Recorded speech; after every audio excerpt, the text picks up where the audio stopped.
This podcast is powered by Mastercard. So, welcome everybody. Welcome back to SportED Talks, the podcast the place where we take pieces apart of sport and we put it back at the end, and we'll see if fits. Like you're used to this by now. We bring exceptional people, but today actually we have a really great person, an exceptional leader, athlete, all in one, Mr. Garry Kasparov. Gary, thank you very much for accepting my invitation, and it's such an honor to have you here. Thank you very much for inviting me. So thank you very much for calling me an athlete. That was one of the big fights that is still not over, of recognizing chess as a sport. And I always say that if chess is a sport, I was probably one of the most, if not the most decorated athlete in the Soviet Union. Yeah. And we're definitely going to take some pieces today. Good. Because actually there was a thing of talking, seeing how much you getting prepared for your games, like physically prepared. People don't understand what type of effort physically to be in shape for your games means for the tournaments. One of the reasons I managed to stay on top for 20 years, eventually playing at the end of my career with players who were much younger, was due to my preparedness, my physical conditions. Yes, people look at chess and say, big deal, so just, they move the pieces. But chess tournaments took long time. So if you play a world championship match, so that could take months. So my first match was Karpov, unlimited match, took nearly, it's more than 5 months.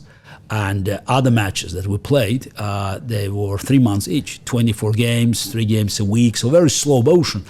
But this is not, just you set at the board, you make your moves, you concentrate, you sweat, but it's the whole pressure on you, because when you play the tournament, when I say play, when I did play tournaments, it's back then in the 80s or the 90s, so I could not separate my mind from all these activities, even between the games. So it's all about preparation. It's just your mind is operating, and it's it basically eating your energy. So you're losing weight. So it's some of the games, tough games, could just take 1 or 2 kilos out of you, and losing several kilos during the tournament was just normal practice.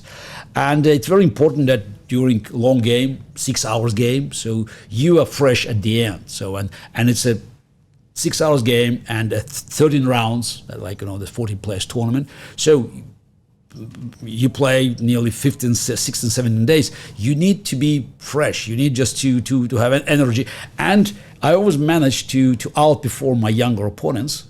And that's when I was in my mid 30s, because I was well prepared. So I always spent time, just doing all sorts of physical exercise. So from running and swimming to rowing, I could proudly say that my personal record on tape is 107 push-ups.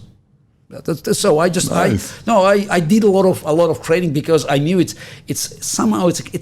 was a connection. You feel strong, so it helps you to also be confident. So I don't know what is the exact balance, how it works. This is that your physical strengths and your preparation connected to your mental confidence. But I found that it's very, very useful, and somehow it's also generated tension for my opponents, because they could feel energy, and many of them complained that when I was at the board, so there was this kind of wave of energy that made them uncomfortable. Look, I'm not a big believer in parapsychology, but I think this is the combination of your confidence, mental confidence, and physical strength that is demonstrated visibly. So was a very important part of my successful performance. So that's the stamina The stamina. That's a stamina, but also again, it's just when you did training, so it's it's a routine. So as I learned from my mother, you do something, you have to do it, professionally. You have to be consistent, and it helped me to keep my routine, my schedule, and even today, I have to confess, I'm no longer capable of keeping the same routine. But if I try to prepare for something, I always use the same framework that I learned from my mother 45, 50 years ago. But it started like that. It started with Karpov, you being more in shape, and in '84, if I'm not 85, mistaken. yes, it was, but it's a very long match. Yes, I'm talking the one that didn't finish. Yes, exactly. Yeah, absolutely. And it was because of the physical preparation that you had, and you had no problem with that. Oh no, but it's not just physical preparation, but it's a combination of preparation and also the schedule, the routine. So at the end of the match, okay, we played 48 games and 159 days, but I was okay. That I don't want to boast so my invincibility. Of course, I was tired, but I was ready to play, and Karpov was not. So I could go on and on because I was already in the game, and I had enough energy, and I had my my team led by my mother and just some of my coaches around me, and I had no real problems of continuing the match. And the Soviet authorities, they were very troubled by the fact that after winning 5-0, Karpov lost 3 games, it was 5-3, and clearly I was just on the rise, and Karpov was going downhill. So that's why they decided it's time to stop.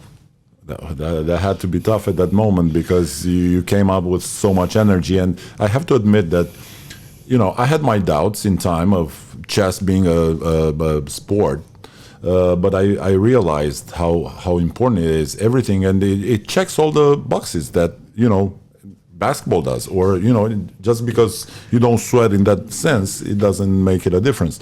But seeing how you prepare for the games and how you prepared for the tournaments and how that, like 3 months, 5 months, I mean, that's amazing. Look, it's the you mentioned sort of the physical sports, of course, basketball or football or ice hockey or tennis. But it's when people say, "Oh, the chess is not basketball." Yeah, I take it for granted. I'm not here to argue. But what about golf? What about curling? I mean, there's quite a few recognized sports these days that require. I think it's probably even less stamina than the game of chess. How you take esports now? Esports? Esports. Okay, because thinking that it's also a mental ability, and it's I don't know. I think that there's one important difference. I think that people don't recognize it, but I know it's even in chess.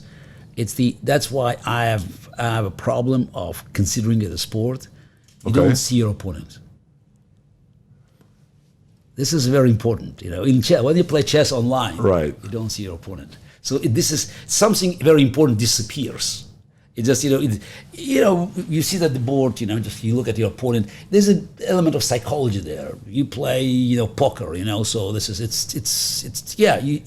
the psychology is an important element of a sport because you have one-on-one or teams, but it's not just physical contact, it's also mental, psychological contact. Esport, I don't think maybe there are exceptions, but in general, you don't see the opponent, you see the screen. And that to me that doesn't qualify as a real sport. So it's a game, but sport this is what we that's what we love about it, because people say, why do you play chess? Computers are much stronger than best chess players. The world champion is no match for engine that you can just download on your laptop. I said, yes, absolutely, but Usain Bolt cannot outpace Ferrari, but we're still watching track and field. And many animals are just stronger than humans or faster than humans, but it's about humans competing against each other. So that's why the moment you take away the human to human interaction, Though, of course, you have people watching it like in chess. They watch this. If I watch the game, Magnus Carlsen plays against Fabiano Caruana, I could see both of them. So, but I still understand that the fact is that they're separated. It just takes away something which is hard to describe, but it's an important element. It's like a spirit of the game. I think it's the imperfection that creates that connection. You know, the fact that you don't understand, or maybe at some point you don't understand the artificial intelligence in that sense of going everything to the perfection. And that takes me to a question that I want to ask you. You prepare for the game. You do the scouting. We do scouting in basketball, and we watch the team, and we watch the players, and we create files, and you watch video, and you do the same thing. Absolutely. It's we did it even all back in the 70s. I was a kid, or in the 80s, or in the 90s, and we didn't have computers yet at that time. So it was all about collecting data. And I remember, so I did a lot of handwork myself, because we had little access to books, especially in the Soviet Union. So and I need to write. I have so many writings. Just collecting games, looking at the books. Recording them. I even had a gift from my coach. It was made in East Germany, a special set where you can just print a diagram. You had just a stamp to print the diagram, and then you had all the pieces. You can actually print all the pieces. So it's a self-made book with diagrams. That's that kind of work. That's taught me how to be very consistent. Just it's a bit annoying, and I can't imagine kids today just even considering that, because they can just swipe their finger on the computer screen. But that's we learned, and collecting data, scouting your opponents, analyzing the openings they play, understanding the style. That was a part of the preparation. But also it's working on your own. So this is on your own improvements.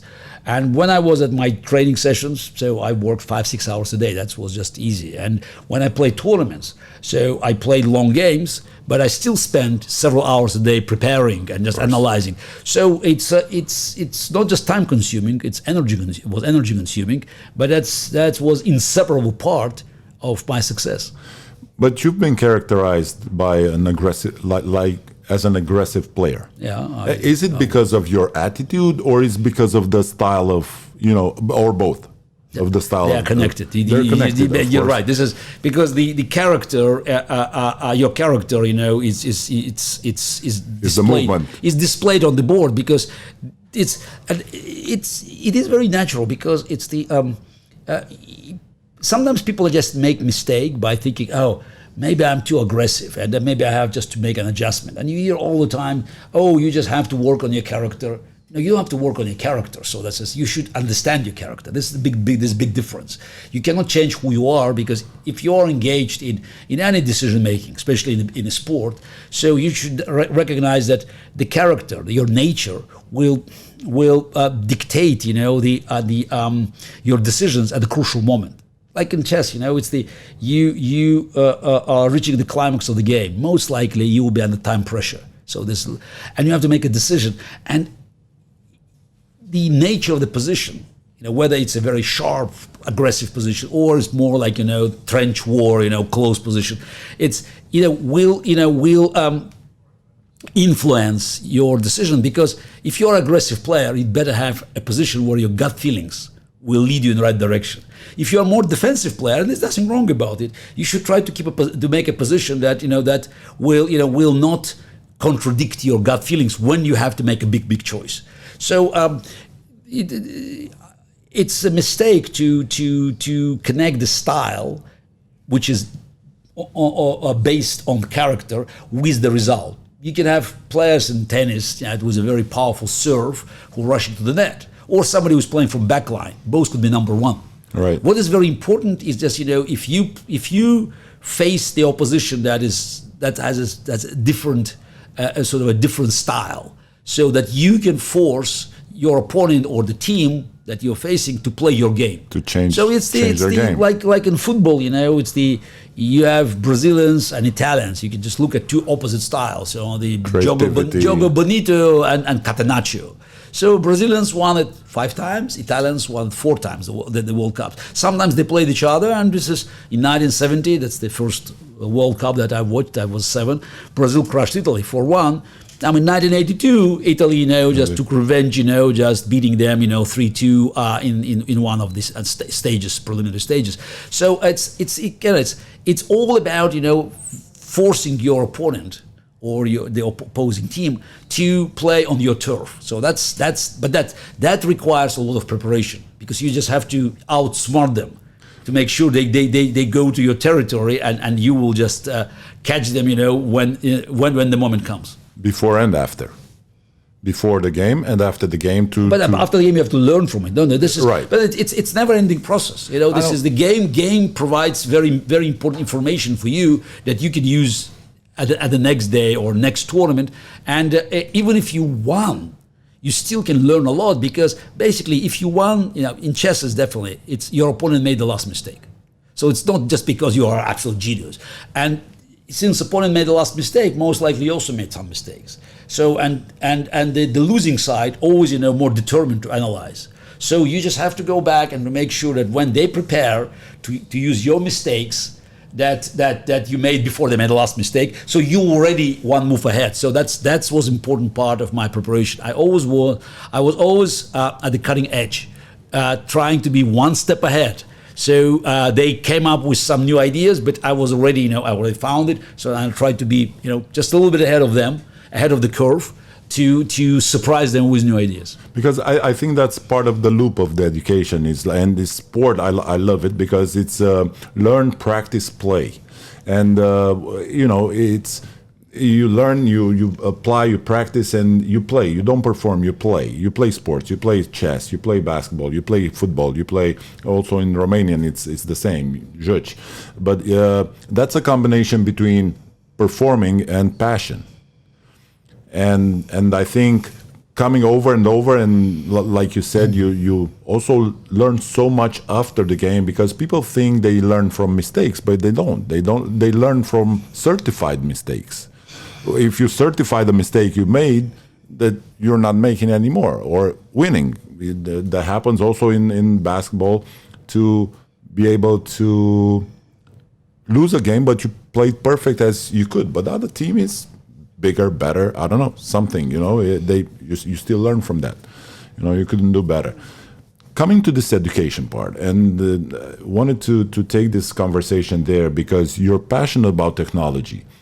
Where are we going with the education in technology? Because as we discuss about esports, about games in school or on TV, games have algorithms that makes them interesting for each kid at their own level. Education doesn't do that. It's a message from one to many. Sports, it's a level. A lot of times it's leveled. How can we get this education in sport towards being applied to young person level, or to specific, or to whatever? Where are we going with that?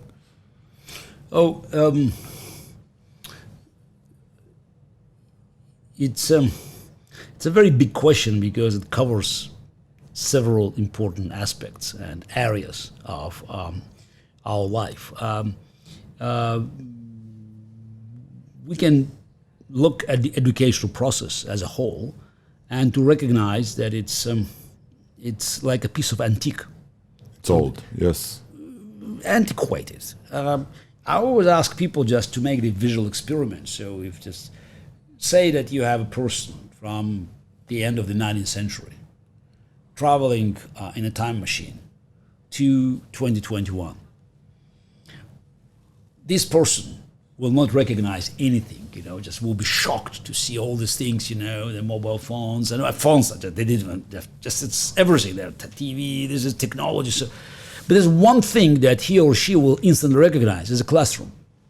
It's still, old-fashioned. You still have the teacher as the center of knowledge and authority, and it doesn't work in 2021 because we live in a world, that is interactive. The new generation, they call them iPad generation or iPhone generation. They used to live in an interactive world where everything moves two ways. It's like a two-way street, and the school is one way.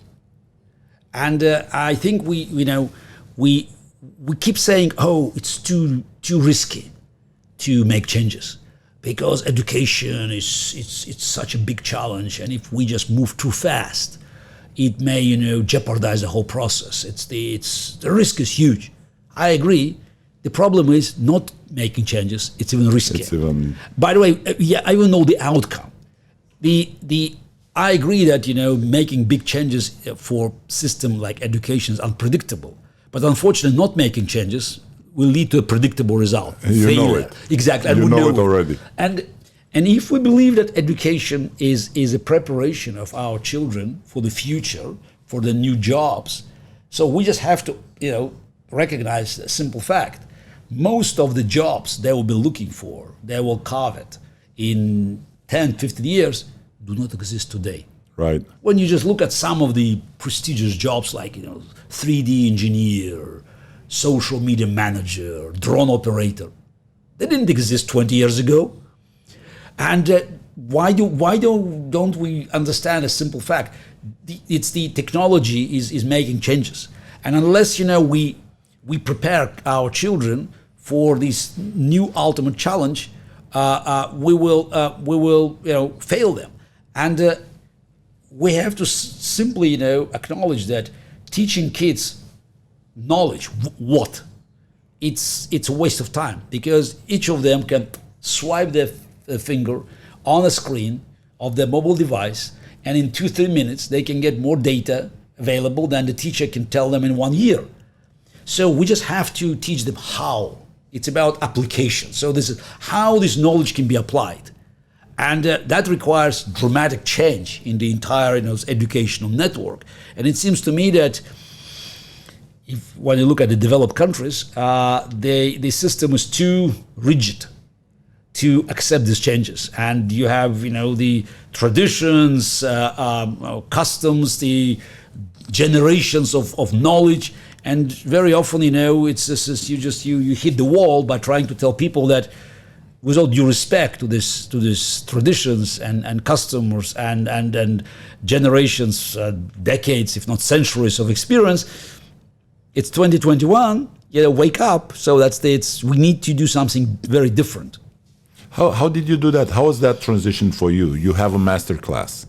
It's a totally different way of reaching people, reaching out. It's kind of sterile.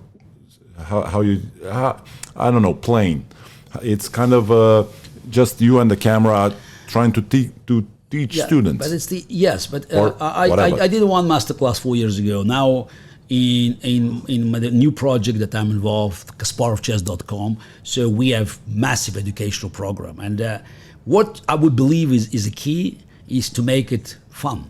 It should be entertaining. Its education cannot be dull. It's not you should. Emotions, that's what people want to see. So it's a story, personal story. It's not Garry Kasparov, you put the pawn here and then no, you know what, guys, when I was a kid, I make this terrible blunder. So that's why don't do it, because when I grew older, I made the right move. Stories, that's how you connect to people. It's all about connection, because when you look at a camera, you have to make sure they're connected to you. And I think I'm good at that. And this is the concept that I put in the center of KasparovChess.com. So this is important, and it's not just chess.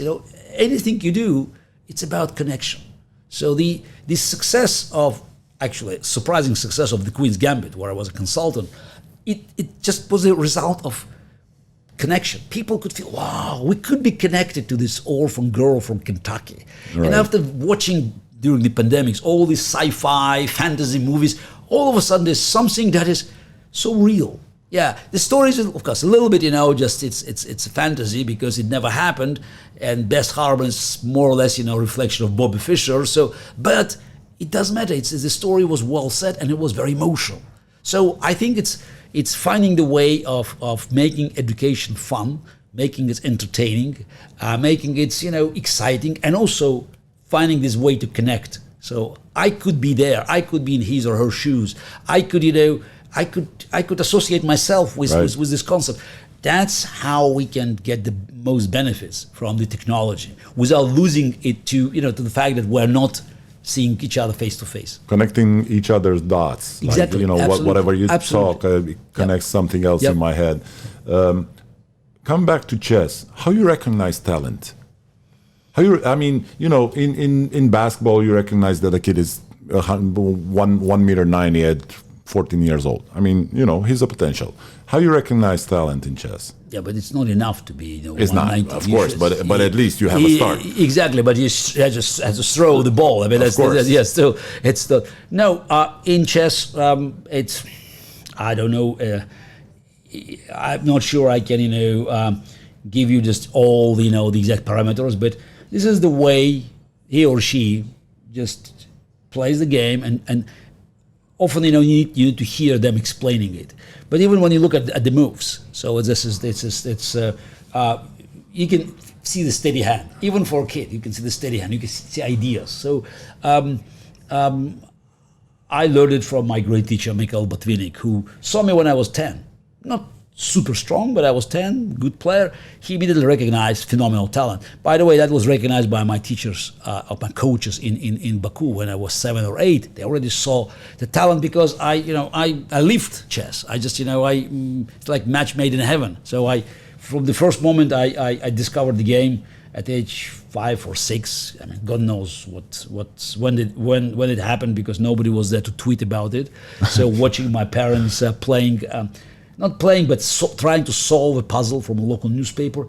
I was fascinated, and I became so passionate about the game. And even today, I'm passionate. I'm 58. It's more than half a century since I saw the game first time, but I'm still very passionate. I love the pieces, and I do a lot of work with young talents. I have Kasparov Chess Foundation. We'll celebrate now 20th anniversary next year. And for the last 17 years, we have the program for young stars. Started in America, now we do it, in Europe as well. And I can tell you instantly. So I look at the games, and especially if I can actually look at the player, young player, hear him or her telling me about the game. It doesn't take a long time to understand this is a talent. Some of them could be great talents. Some of them could be simply just good talents. You cannot immediately say, oh, the player will go to top 10 or top 50. But I can immediately tell you that he or she will make the top 100. So it's almost just give me 30 minutes and of communication and 3-4 games that I can look at, and I can tell you what to expect. Banca Transilvania, official partner of SportED Talks. I played for 20 years, and I transitioned to something else right now. I like who am I. I like this part of management side that I took and the path I took. However, when I'm going back to the basketball, is home. It's light in my eyes, and it's all that. It's my life. Same with you. And now you start playing again. No, I'm not. Just a blitz tournament in Croatia, right? But I play every year. I just play at one exhibition event. I'm an amateur. I'm not a professional player. They're much younger, so I'm no match to them. But it's just people want to see me once, twice a year just to move the pieces. So for me, it's moving the pieces. I know exactly where I belong. I know that I have no expectations of doing well. It's just. I play since 2015. I played once or twice a year. There's a very, very limited success, and it's the big problem is concentration, because look, I have so many things, from my family to business arrangements to speeches, and you cannot say, oh, I play chess, I cut everything, so I concentrate. The focus. Your mind is, and so often, I just played some great game, and then just blackout. For a minute or two, blackout, that's enough. So this is, I cannot control it just because the mind is not, you cannot command your mind saying, stop thinking about other things. Somewhere just, in subconsciously, on the back of your mind, you have some ideas, some thoughts and all of a sudden they just, they paralyze your mind. I cannot explain it. I just know that if you play professionally, you should stick to the game. And having so many things, I have to do the speech, I have to write the book. I have my social media to attend. By the way, I have my family, I have my, my kids. So this is, I have to work with my daughter on her, just, on her essay. And I just, by the way, I have to go to travel somewhere. Impossible. And then, by the way, I have, in the next 3 days, I have chess event. No, that's not. It's not the way to play. For to compete against the best players in the world. I'm not playing amateurs, playing the best players in the world. I mean, sometimes I can bite. So like an old lion. I still have teeth. So, but it's when I play chess. And I said play means, for me it was professional. And I stopped playing professionally in 2005. When I play, for me it was just, just winning. That was everything. So it's like, live or die. So that's this. And I was all in the game, and it just, you could feel a vibration. Now I'm relaxed. So I just did, which by the way also hurts you because, it's not the end of the world. So and somehow chess. You imagine this is the pieces have their own life, they can feel it. It's for you, it's not the matter of life and death. You're there, just to enjoy. And it's some kind of a revenge, against you.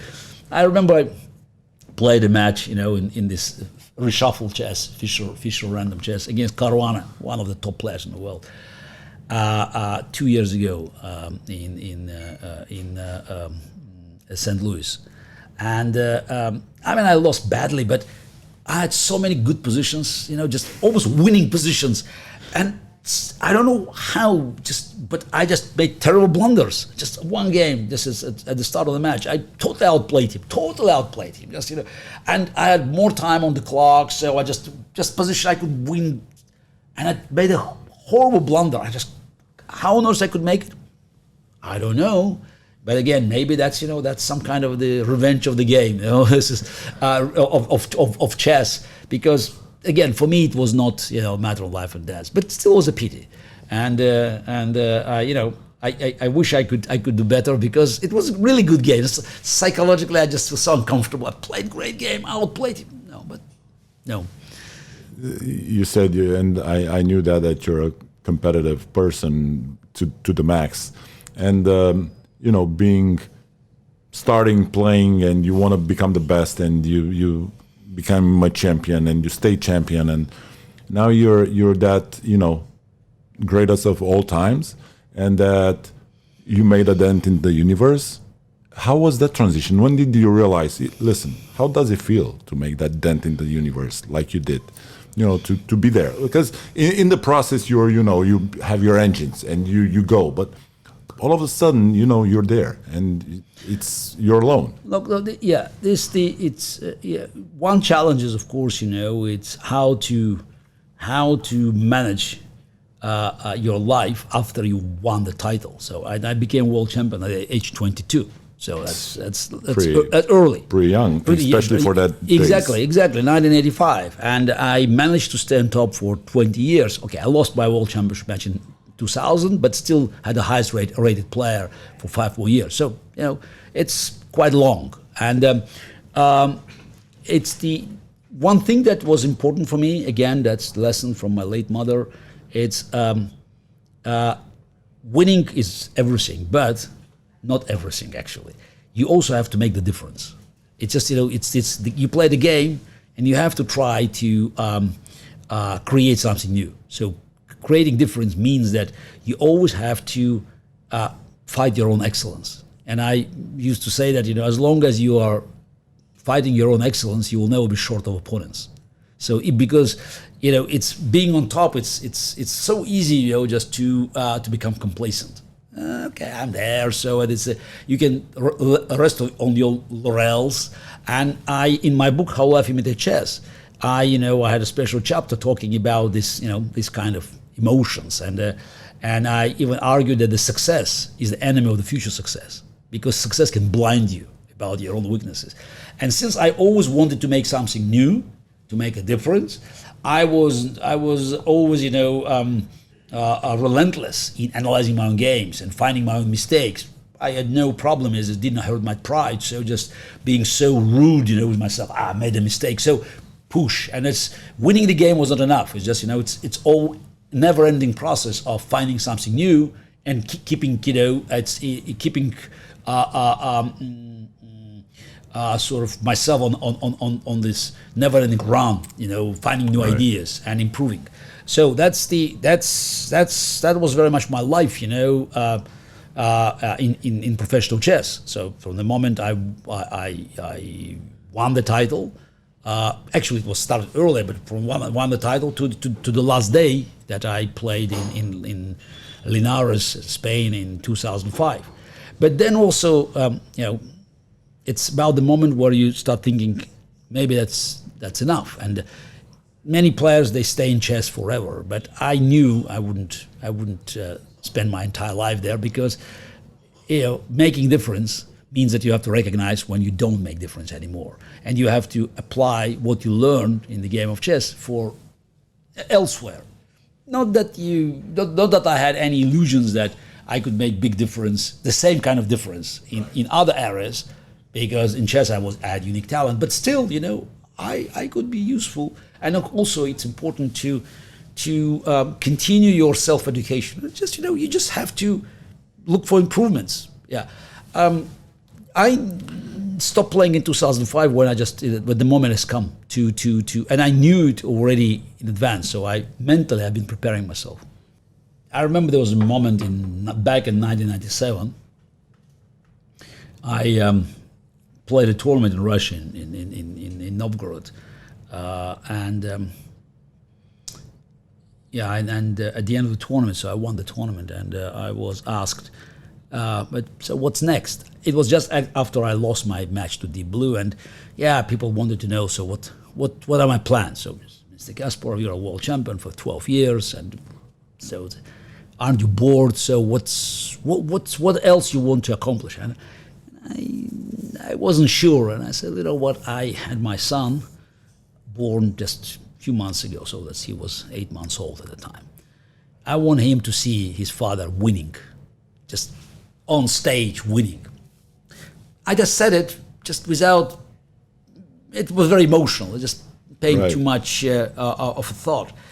And in 2004, December, I played the Russian National Championship, my last championship. I won it. And he was there, he was 8.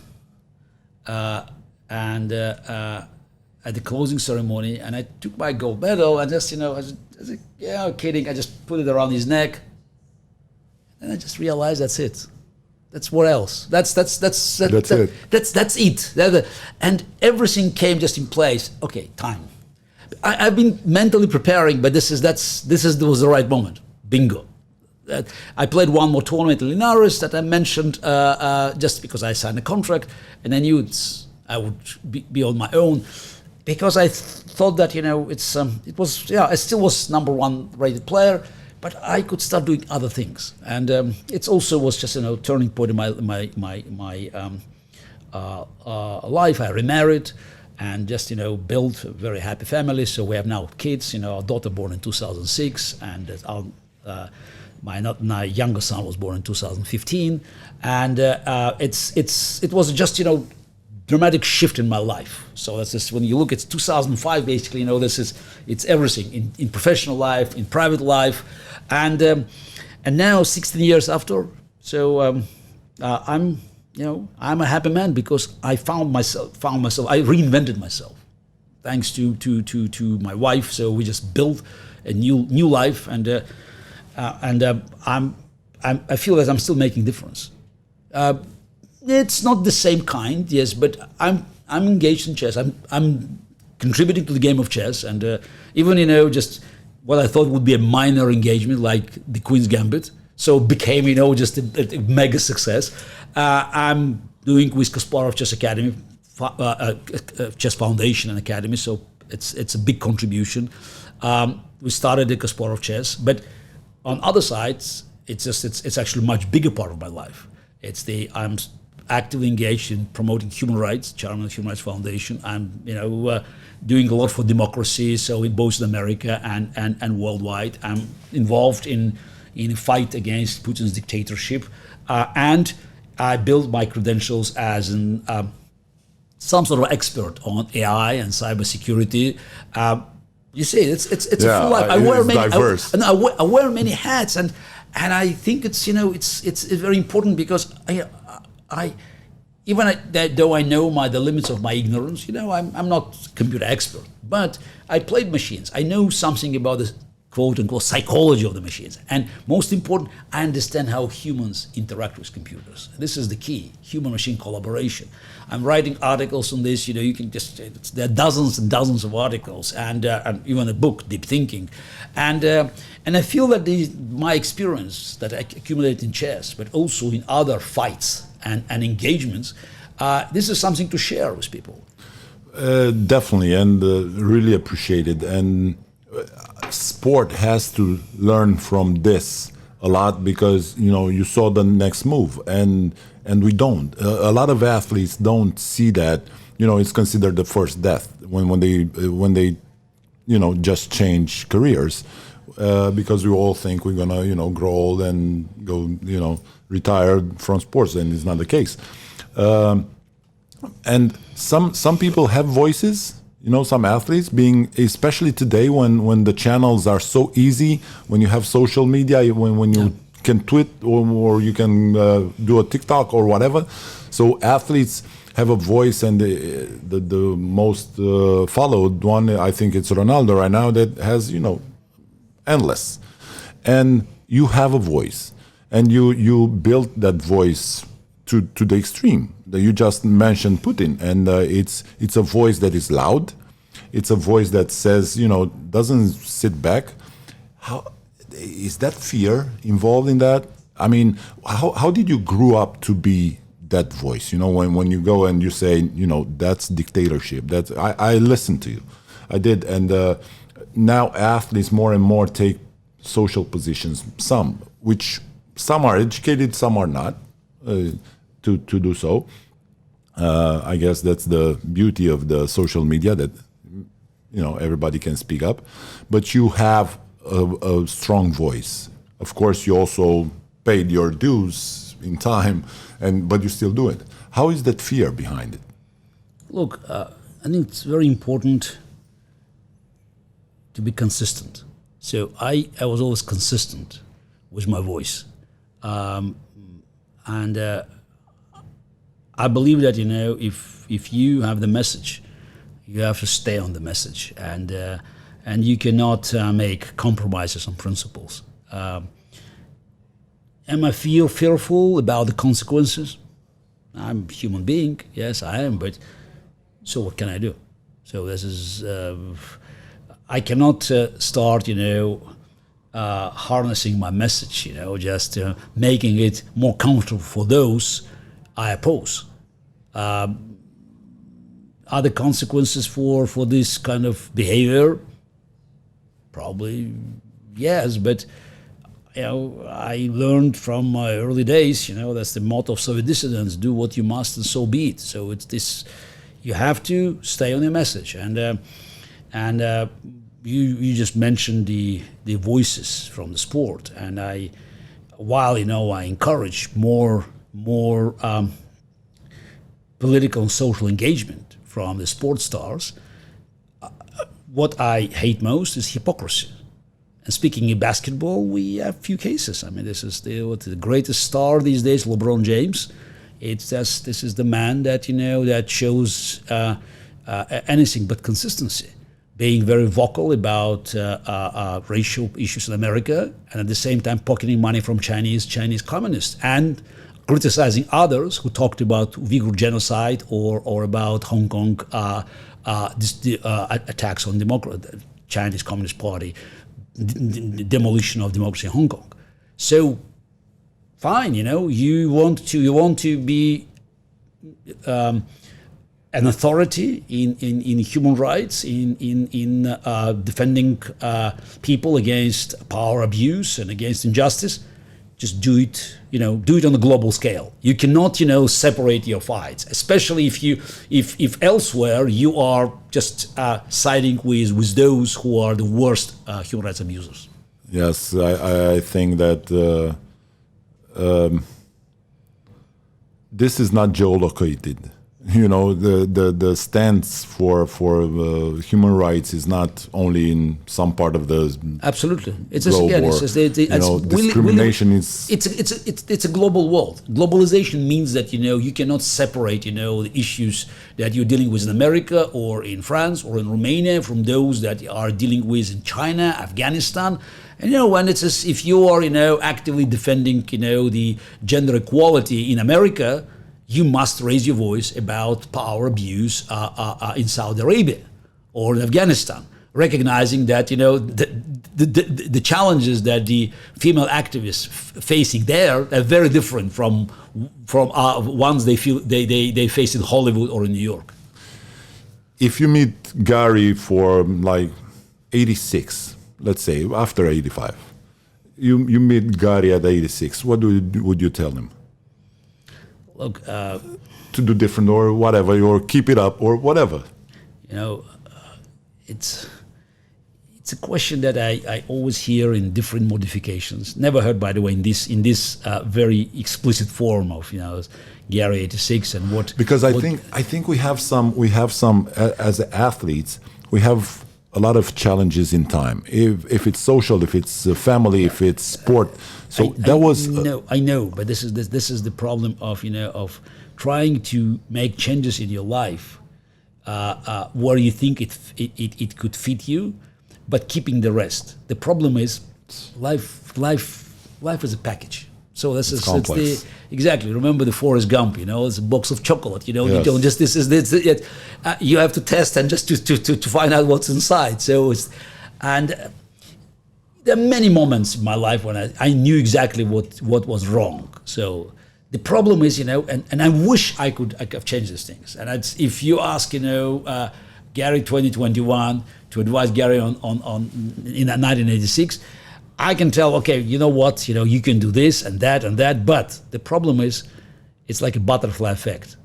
So, and this is not just butterfly, this is fundamental. But what will happen with me otherwise, I don't know. Because it will be different life. And yes, I could have, just done things differently. So I'm married 3 times. So maybe I could have changed it. But then I would have not met my wife in 2000. So, and that's now I'm a happy man, just we have a happy family, and I'm looking the future with confidence. Right. But it could be a different life. So I'm very, very skeptical that, you can just, make these corrections. Definitely. by keeping, that like the narrative intact. Of course, so, is like a movie, but just a game of imagination, because of course it's coming with the avalanche after. But if you would have tell him that something you didn't have back then, but you realize now that you could make a difference. Yeah, it's probably this just it's an advice about again, I should have to be very cautious of fighting International Chess Federation. So, and it's this, understanding more about the way that the international sport organizations worked, and unfortunately, Chess Federation had been on the thumb of KGB for so long.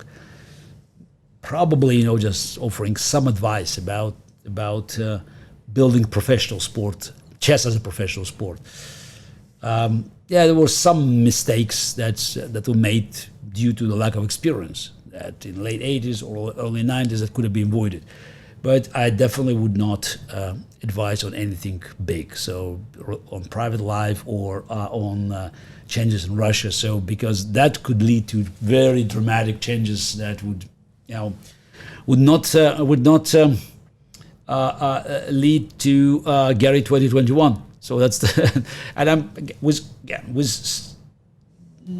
it's like opening Pandora box. I'm just the moment you ask, I think, okay, I can do this and that and that. But I'm happy with who I am now, and I think that's, it's every personality, it's as I say, box of chocolate. You have your good decisions, your bad decisions, and it's a combination. And trying to take one or two out, could ruin the whole construction.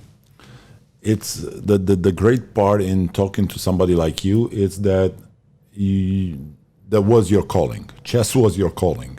Like, there's no doubt about that. Like, it's, you found it.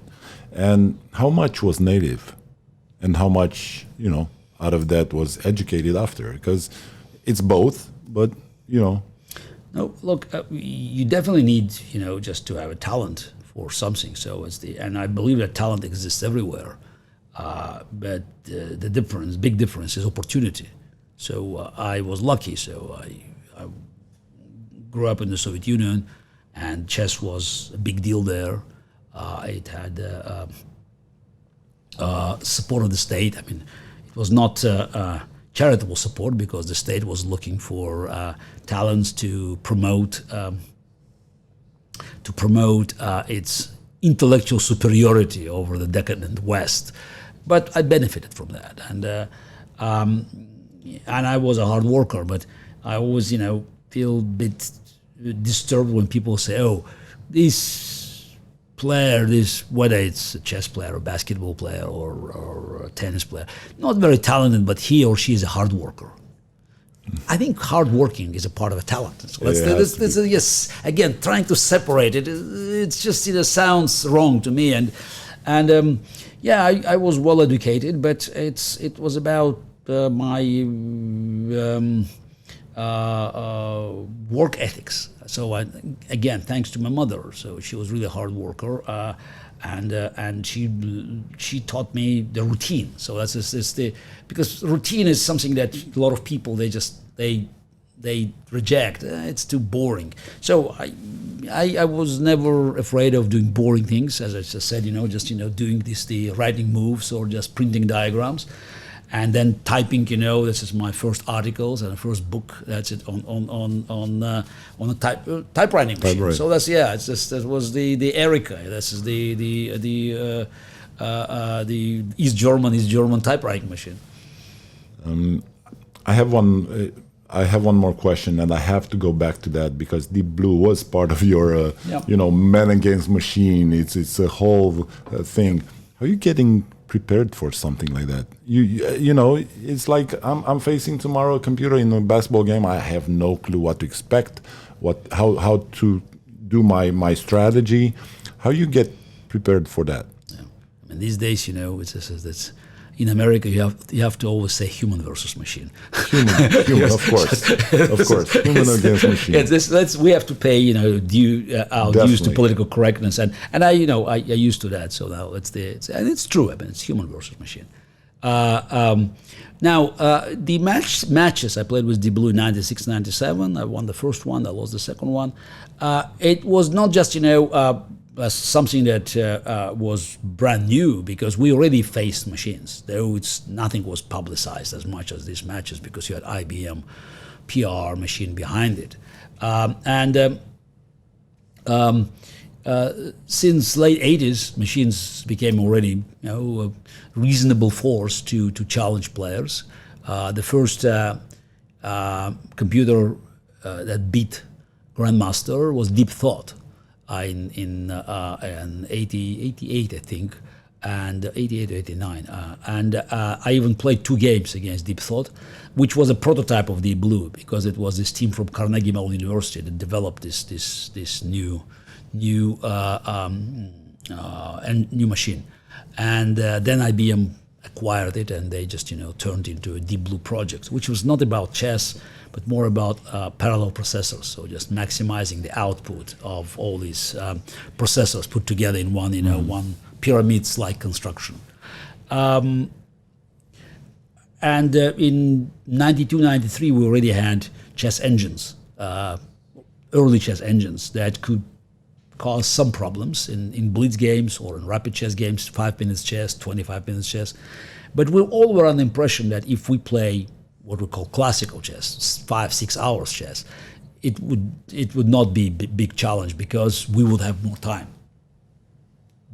Typical mistake, because we had more time, machines had more time. And this is something that it was very difficult for us to acknowledge.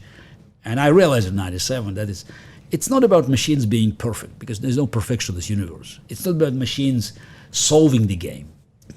It's mathematically, infinite. But it's about machines making fewer mistakes, having steady hand. And that's why any game, absolutely, it's a machine's domain. I mean, I'm talking about games, like chess, Go, shogi, Japanese chess, or video games like StarCraft, Dota, Texas Hold'em poker, anything that you can classify as a closed system. So it's a human design framework with the rules, and then machine does it better because it has enormous power of calculation, and also it recognizes patterns. And it's all about patterns and calculations and patterns. And while it never reaches perfection, it always, minimizes number of mistakes. And even the best of us, the best humans, they are poised to make a mistake, not even a blunder, but just mistakes. And that's what's happened in '97. Was the Blue perfect? No, it was not a very strong engine by modern standards. It was not intelligent at all. It was as intelligent as your alarm clock, but it doesn't have to be intelligent. It's all about, just playing chess, making fewer mistakes. And today, if you have a chess app on your mobile device, it's stronger than the Blue. But it was good enough already to capitalize on my mistakes. And though I thought I could do better, and I tried to play another match, IBM wisely decided to withdraw the Blue, because at time there was still, a parity. I think probably I would have won the next match. We kept playing with machines. I played my last two matches in 2003 against a German engine and Israeli engine. That I think they were at least as good as the Blue, maybe even better, but not the same publicity. Both matches ended as a tie. But in 2005, 2006, the competition was over, because machines reached a point where it didn't make any sense for us to play against them. And that's the end of the story. And I knew it already in '97, because after the match, I just realized it's just a matter of time. It's like writing on the wall. You just have to read it. And it was time for us to reconsider our relations with computers. It's not competition, it's collaboration. And since 1998, I've been actively promoting these ideas. And I think now my chess experience and the experience we accumulated in the game of chess by having this human plus machine work, it's very, very useful elsewhere, and it's being applied to some areas of in business or in medicine. Right, but playing, making a move, like you said, you analyze in the game the other person, and you're like, maybe he moved that to trap me, and it's not the case with somebody with a game like the Blue, because it's the way we prepared for computers. And I just I did some preparation when I played later matches, because with the Blue I had no information. I didn't see the games. Now, with computers I faced in 2003 with Deep Junior and Deep Fritz, I could see the whole development from version 1 to version 10. So I knew already the style. Because machines they also have style. So because game of chess, depends. You have to calculate, but you also have to evaluate the position. And evaluation means that you look for certain elements of the position and give these elements mathematical value. So if you believe that the king's safety is of utmost importance, and you give high value, it will always stay high value, even if it's less relevant.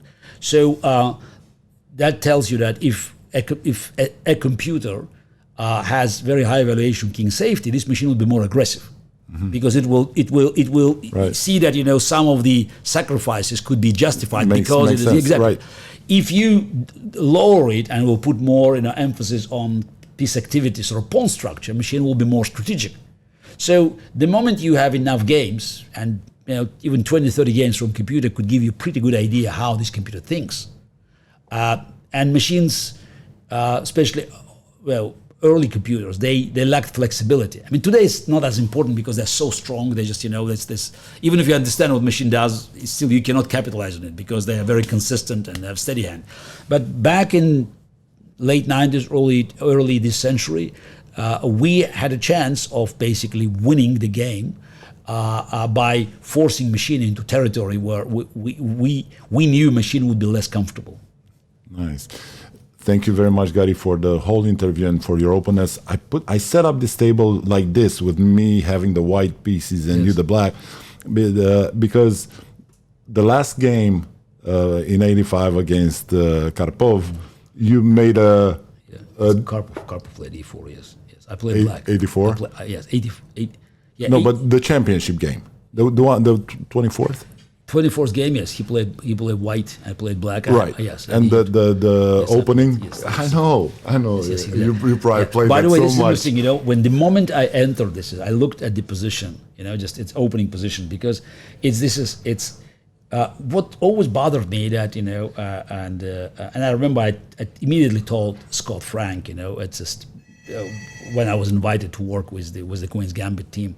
So that's the. Often you could see that the chessboard is it's 90 degrees wrong. So this is A1 square should be black, and often you see that and I could never explain this phenomena.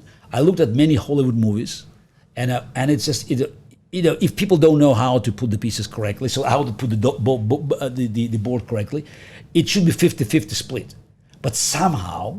It's the wrong position of the board. It's 4 out of 5. I have no idea why. Maybe there's something about the light there, but it's just 4 out of 5, and it always remains a mystery to me. So that's why I immediately look at this. Okay, fine, this is correct. The king and queen are not. There's a mistake. Fine, perfect. But I saw you in the simultaneous game in the opening of Superbet. You arranged your pieces. The horses, right? Yeah, they're looking at each other. No. Oh no! Actually, okay. No. They just always turn to my left. Now I don't know why. This is it's a thing. This is certain things you do it. Just it's even your hand do it without receiving the order from a brain. It's just it's already there. It's an athlete understands exactly, that. We have our own. Yeah, you have to touch the ball. No, absolutely. So there's something that happens just subconsciously. Automatic. Thank you very much for today, Garry. Thank you for the interview. It was a great talk. Having Garry, it's a great honor, and I invite you to see it on every platform, on Facebook, on internet, on a podcast platform. So thank you for today, and how I like to say in Romanian, sport la treabă.